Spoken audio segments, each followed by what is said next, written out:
Aurten ere, aurreko behizitan bezala bi probak eskaintzen ditugu.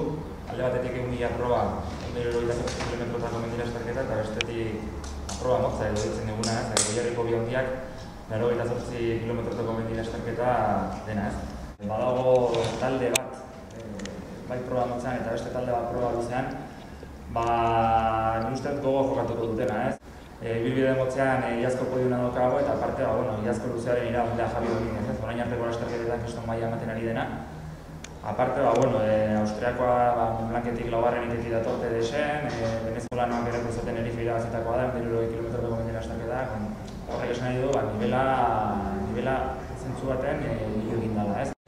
Eta inguruan, luzeetan, hor daude Alexandre Bixuri dela ni seguru, baino igual de hona joten dian, hain beti egiten du. Eskan partaidetza ere pixkatillo da, favorito esateko, ni txalotuko nuke alde batetik, daukagun eskana jaionez hasita da nahi edizietan parte hartu duna, ez? Parte hartu behar duna.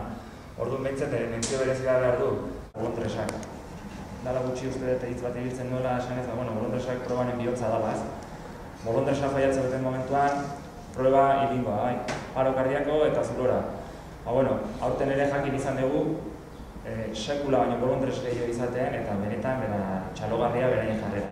1000 bolondresetik gora parte hartzen dute eta horrez gain, bolondres horiez gain, bai Goierrik, bai gainontzeko herrik, federazioak eta batu bat Mikel eta Mikelen talde egiten nolana aipatu nahiko genuke udaletik, ezta? Si hace un año decía que estaba súper contento porque se iba a hacer la segunda edición, os podéis imaginar lo contento que puedo estar en este momento cuando va a ser la tercera edición, ¿no? No nos cansaremos nunca desde la Federación por apoyar este tipo de iniciativas, porque desde la Federación estamos por y para el deporte por la montaña.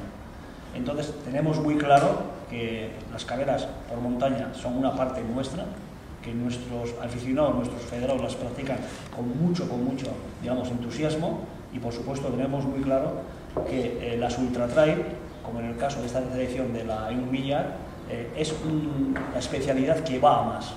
No descartamos en espacio muy breve de poder tener ya un reglamento específico dentro de la AMF sobre ultra trail e incluso en colaboración con otras entidades llegar a tener una liga y un campeonato de Euskal Herria de ultra trails.